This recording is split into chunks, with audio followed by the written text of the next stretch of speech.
महाराष्ट्रातल्या राजकारणाचा आजचा दिवस गाजला तो सुनेत्रा पवारांवर काँग्रेसनं केलेल्या टीकेनं।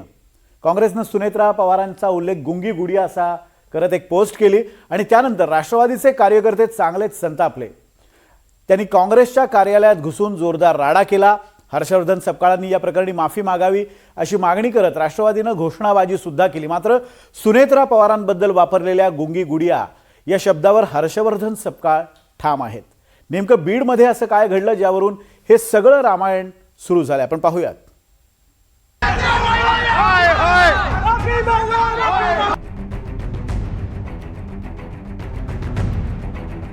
गुंगी गुडिया आणि मूक तमाशा, कायदा सुव्यवस्थेचा प्रश्न आहे कार्यालयामध्ये, काँग्रेसची टीका आणि राष्ट्रवादीचा भडका। राष्ट्रवादीत कोण हलवतंय बाहुल्या? काँग्रेसच्या कार्यालयात राष्ट्रवादीनं घातलेला हा जोरदार राडा। काँग्रेस प्रदेशाध्यक्ष हर्षवर्धन सपकाळ यांची पत्रकार परिषद संपताच राष्ट्रवादीचे कार्यकर्ते काँग्रेसच्या कार्यालयात घुसले आणि घोषणाबाजी सुरू झाली। काँग्रेसच्या कार्यालयात राष्ट्रवादीनं हा राडा का केला तर त्याला कारण ठरलंय राज्याच्या पहिल्या उपमुख्यमंत्री सुनेत्रा पवार यांचा उल्लेख काँग्रेसनं चक्क गुंगी गुडिया केलाय म्हणून।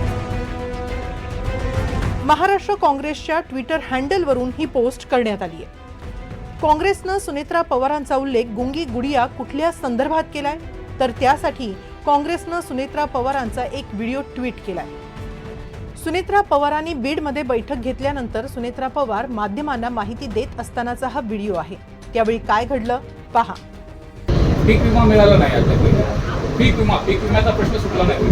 त्या संबंधी सुद्धा आमची काल चर्चा झाली आणि पुढील कारवाई करण्यासाठी सूचना दिलेल्या आहेत। कायदा सुव्यवस्थेचा प्रश्न आहे, शासकीय कायदा सुव्यवस्थेचा प्रश्न आहे कार्यालयामध्ये संस्था चालक।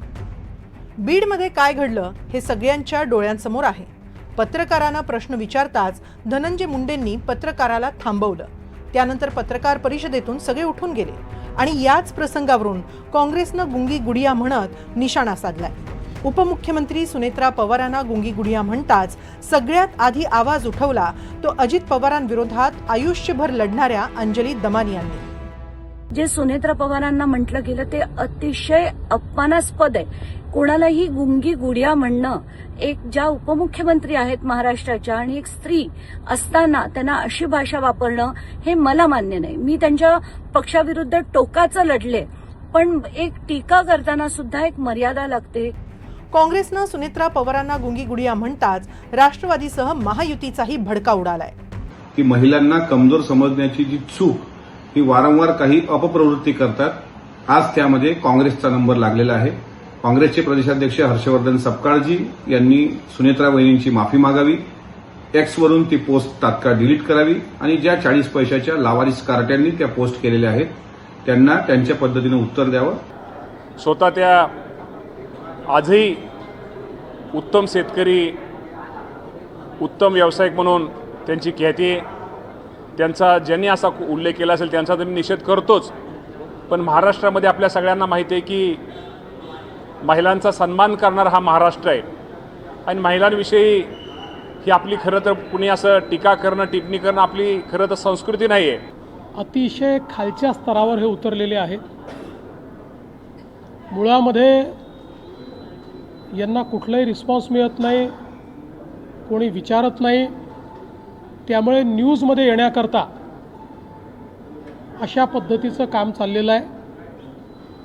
बदनाम हुए तो क्या हुए, नाम तो हुआ, अशा पद्धतीनं यांची कारवाई चाललेली आहे। काँग्रेसनं सुनेत्रा पवारांना गुंगी गुडिया म्हटल्यावर राष्ट्रवादीत संतापाची लाट आहे। मात्र या सगळ्याची क्रोनॉलॉजीही समजून घ्या। बीडमधल्या बैठकीनंतर सुनेत्रा पवार बैठकीत निवेदन करतील, ही पत्रकार परिषद नाही असं पत्रक राष्ट्रवादीनं काढलं होतं। त्यानंतर झालेल्या याच पत्रकार परिषदेवेळी प्रश्न विचारताना धनंजय मुंडेंनी पत्रकाराला रोखलं आणि प्रश्नाचं उत्तर न देता सुनेत्रा पवारांसह राष्ट्रवादीचे नेते निघून गेले। राष्ट्रवादीच्या वर्धापन दिन मेळाव्यात धनंजय मुंडे यांनी सुनेत्रा पवारांकडे मंत्रिपदाची उघड मागणी केली होती। मात्र योग्य वेळी योग्य ते मिळेल असं सुनेत्रा पवारांनी सगळ्यांसमोरच धनंजय मुंडेंना सांगितलं होतं। शरद पवार गटानं या सगळ्या मुद्द्यांवरूनच धनंजय मुंडेंवर निशाणा साधलाय। आणि सामान्य लोकांसाठी जो विचारलेला प्रश्न आहे गुंडागर्दीच्या बाबतीत, तो मुद्दामून दाबला.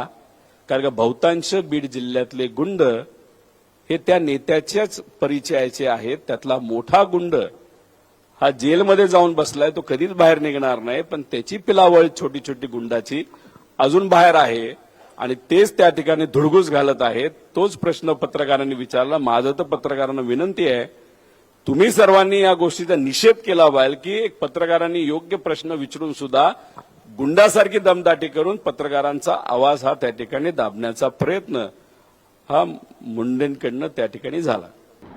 आज मी कुठल्या तिथं मंत्रिपदावर नाही, मी फक्त आमदार आहे, तरी सुद्धा आमदार म्हणून मी हुकुमशाह आहे. म्हणजे एखाद्याचा द्वेष किती करावा, म्हणजे काँग्रेस ज्या पद्धतीनं द्वेष वहिनी साहेबांवर करते आणि बीड जिल्ह्यातले ठराविक काही जण ज्या पद्धतीने माझा द्वेष करतायत, फक्त समाज घटकातल्या एका व्यक्तीला पूर्णपणानं टार्गेट करायचं, ते एक दिवस नाही, मागं 252 दिवस मीडिया ट्रायल झालं, आता सुद्धा तेच चाललं. सुनेत्रा पवारांबाबत हे पहिल्यांदा झालेलं नाही. सुनेत्रा पवार राष्ट्रवादीच्या राष्ट्रीय अध्यक्ष झाल्यावर घेतलेल्या पत्रकार परिषदेतही काय घडलं होतं पहा.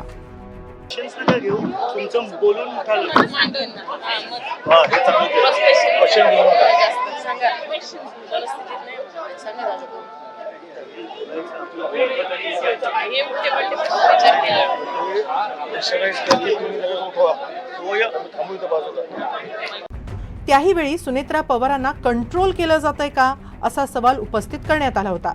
सुनेत्रा पवार गप्प राहतात म्हणूनच त्यांना गुंगी गुडिया म्हणण्यावर काँग्रेस ठाम आहे.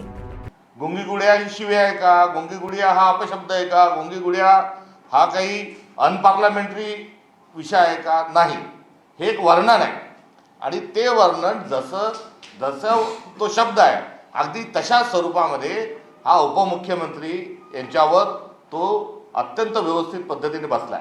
अजितदादा पवार यांचा झालेला अपघात, त्या अपघाताची चौकशी का होत नाही त्यावर त्या बोलत नाहीत. या अपघातामध्ये गुन्हा अद्यापर्यंत का दाखल झाला नाही त्यावर त्या बोलत नाहीत. यासोबतच अर्थखातं त्यांना अद्यापर्यंत मिळालं नाही त्यावर त्या कुठेतरी बोलत नाहीत. एकेकाळी इंदिरा गांधींचाही उल्लेख गुंगी गुडिया म्हणून करण्यात आला होता. 1966 मध्ये इंदिरा गांधी पंतप्रधान झाल्यावर सुरुवातीच्या काळात त्यांचा उल्लेख गुंगी गुडिया असा करण्यात आला होता. त्यावेळी विरोधी पक्षनेते राम मनोहर लोहियांनी संसदेत इंदिरा गांधींना गुंगी गुडिया म्हटलं होतं. मात्र इंदिरा गांधींनी नंतर देशाचा कारभार आक्रमक आणि सक्षमपणे केला. त्यानंतर इंदिरा गांधींचा गुंगी गुडिया ते आयर्न लेडी हा प्रवास सगळ्या देशानं पाहिला. देशात महिला राजकीय नेत्यांना विशेष परीक्षा द्याव्या लागतात. विशेषतः ती महिला तिच्या पतीच्या मृत्यूनंतर राजकारणात आलेली असेल तर तिची तुलना तिच्या पतीशी केली जातेच. आता कसोटी आहे ती सुनेत्रा पवारांची. काँग्रेसनं केलेली टीका गुंगी गुडिया कशी परतवून लावायची हे सुनेत्रा पवारांनाच दाखवून द्यावं लागेल. Bureau report, NDTV Marathi, Mumbai.